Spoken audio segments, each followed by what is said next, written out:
Olá, pessoal. Estou aqui para nós continuarmos o assunto de dimensionamento de Yuan. E toda essa aula de hoje, ela vai ser fundamentada no livro da autora Pinheiro e Santana, que é Planejamento Físico Funcional da UAN. Então, vocês vão perceber que aqui ao longo da explicação, nós vamos dividir, na verdade, a autora divide todo esse dimensionamento por áreas. E ela é muito específica, tanto é que no começo ela fala, dá uma abordagem de que esse dimensionamento é para UANs de porte grande, né, ou extra grande, porque uma das especificações que ela dá, por exemplo, é dimensionamento de anticâmara, é dimensionamento para lixo orgânico, né, para a câmara, para acondicionamento de lixo orgânico. Veja, não são todas as UANs que têm essa realidade, embora uma câmara para lixo orgânico é muito interessante, porque não tem odor, você impede sim a entrada de pragas, não é? E porque a gente sabe que algumas recolhas de lixo também não acontecem diariamente. Então, a questão do odor e a questão do controle de pragas. Então, ela é muito específica, essa autora.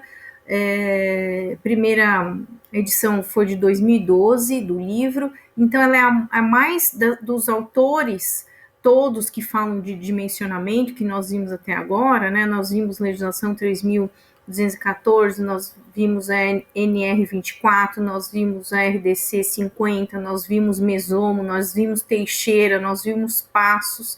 Então, todos esses autores, inclusive alguns deles são mulheres, né?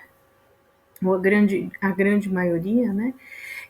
Falam de dimensionamento de uma forma generalizada, né? A gente tem uma dimensão exclusiva para a parte de refeitórios, né? Mas para a parte de dentro da UAN se fala-se num dimensionamento total, e a gente vai entender que esse dimensionamento total, se a empresa tiver mais de 300 funcionários, está incluso o refeitório. E dimensionamento de estoque, área produtiva são os mais comuns vistos até agora. A Pinheiro e Santana não, vai desmembrar muito bem isso. E nós vamos justamente verificar esses itens aqui. Então vamos lá. Índice de cálculos para as áreas por setor. Então vamos começar aqui. A autora coloca, né, que esses índices que serão apresentados estão diretamente, então, se aplicam à unidade de alimentação e nutrição. Então, como eu falei anteriormente, existe uma indicação, a princípio, para UANs grandes, né? Mas nada impede, se você tiver uma UAN de médio porte, de pequeno porte, quiser aplicar o cálculo da Pinheiro e Santana, tudo bem. Tá? Mas uma das características que ela comenta é para hospitais universitários, né?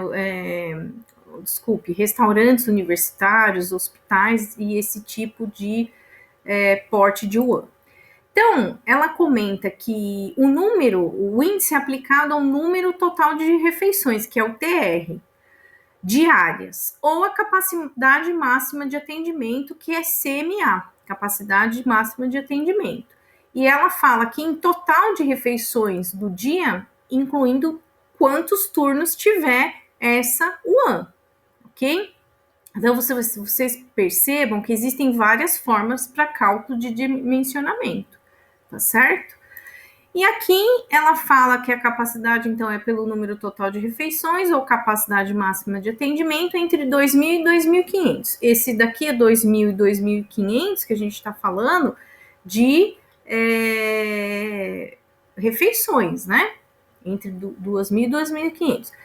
E aí ela comenta logo abaixo, no parágrafo de baixo, para cada redução de 200 refeições em relação a 2.000 total de refeições ou capacidade máxima de atendimento, deve-se aumentar o índice em 10%, ou acrescentar 10% na área calculada. E vamos ver um exemplo a seguir. Aqui, nós temos um setor designado aqui para pré-preparo de frutas e hortaliças, esse índice variando de 0,015 a 0,02 metros quadrados, vezes a capacidade máxima de atendimento. Vamos imaginar aqui que a capacidade máxima de atendimento são 1.500 refeições. Eu peguei aqui o menor índice para exemplificar. Então, 0,015 vezes 1.500 daria uma área de setor de pré-preparo de frutas e hortaliças de 22,5 metros quadrados. Para cada redução de 200 refeições, acrescenta-se 10% na área calculada. E para uma redução de 500 refeições, acrescenta-se 25%. Então, a área calculada final, para uma redução de 500 refeições, ficaria 22,5%, que foi a área calculada, encontrada aqui na conta acima, mais 25%. Então, teríamos uma área de pré-preparo de frutas e hortaliças de 28,12 metros quadrados. Prosseguindo. Para cada aumento de 500 refeições, acima de 2.500 no total de refeições, ou na capacidade máxima de atendimento, deve-se reduzir o índice em 2% na área calculada, sendo que a redução máxima deve ser até 30%, independente do número de refeição.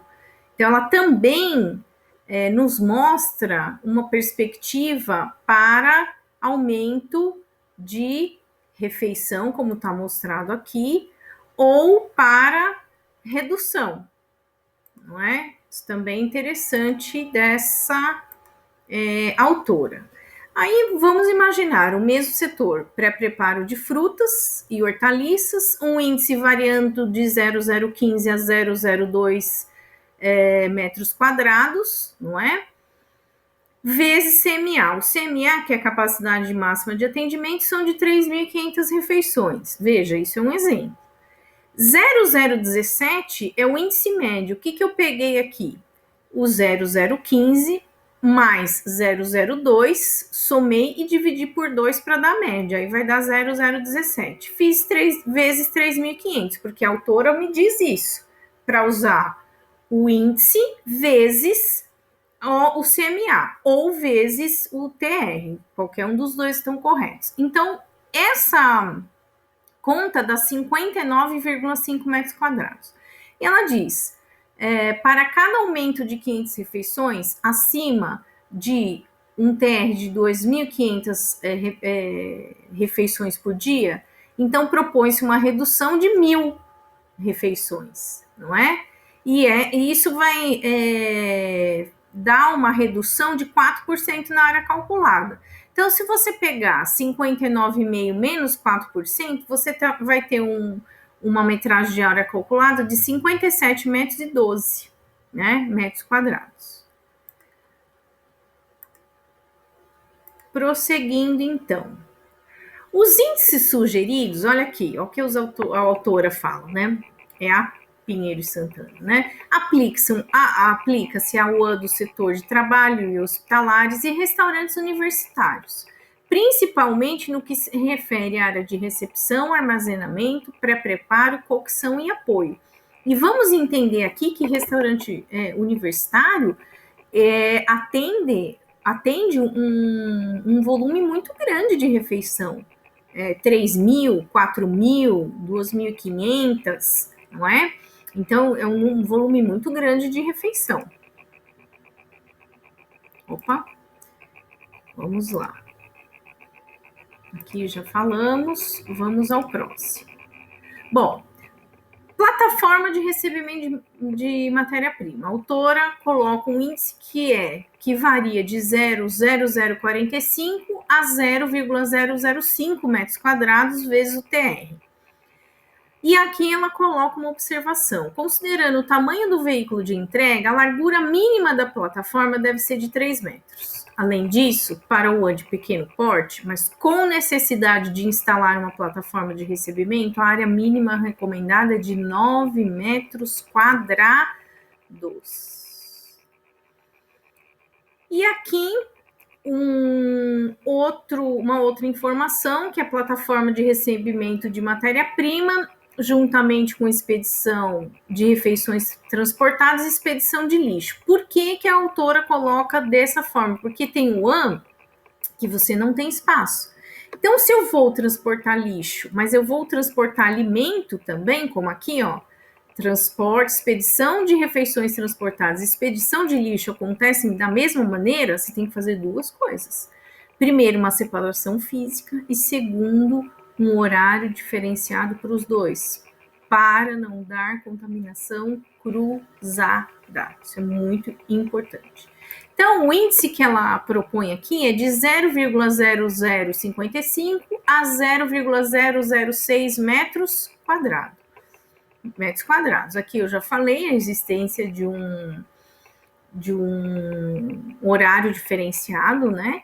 E um meio de separação física, com parede ou grades, para que esse lixo não cruze com essa refeição. Novamente, mesmo em um de menor porte, a plataforma deve ter no mínimo 9 metros quadrados por justamente necessidade de largura dos caminhões que abastecem, né, dos veículos transportadores. Continuando, setor de inspeção. Setor de inspeção de quê? De matéria-prima, tá certo? Ela coloca um índice que varia de 0,01 a 0,015 metros quadrados vezes o total de refeição. Então, caso não seja planejado um setor exclusivo para o controle da inspeção, essas atividades deverão ocorrer na plataforma de recepção. E nesse caso, a plataforma deve ser fechada, o espaço em que serão realizadas as pesagens e inspeções deverão ser somado à área de plataforma, tá certo? É muito comum não ter espaço. Higienização em recipiente de estrados, esse é outro setor, pessoal, que não é tão comum na UAM, mas vocês vão ver que ele, se tiver espaço para isso, é muito útil, certo? Ela propõe, então, para a higienização de recipientes de estrados, um índice que vai variar de 0,004 a 0,006 metros quadrados vezes o total de refeição. Embora muitas UANs optem por não separar esse setor, especialmente por falta de espaço ou recursos físicos, sua presença facilita muito a limpeza de estrados e recipientes ou monoblocos usados no armazenamento.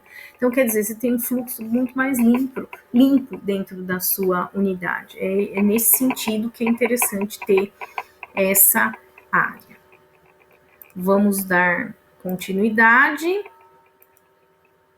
Aqui, armazenamento de recipientes e estrados, ela propõe de 0,08 a 0,01 metros quadrados vezes o total de refeição. Pré-higienização de vegetais, ela propõe de 0,005 a 0,008 metros quadrados, também vezes o total de refeição.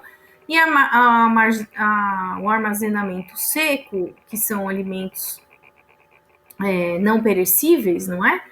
Ou pouquíssimos perecíveis, eles vão variar, a metragem vai variar de 0,04 a 0,06 metros quadrados, vezes o total de refeição no caso de abastecimento mensal. Isso é uma outra característica da autora.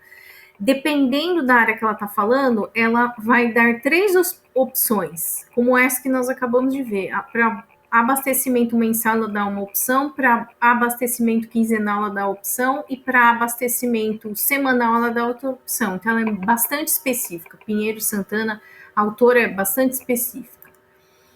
Então, para um abastecimento mensal, a área de armazenamento a seco é isso, de 0,04 a 0,06. Mas vamos imaginar que o seu abastecimento seja quinzenal.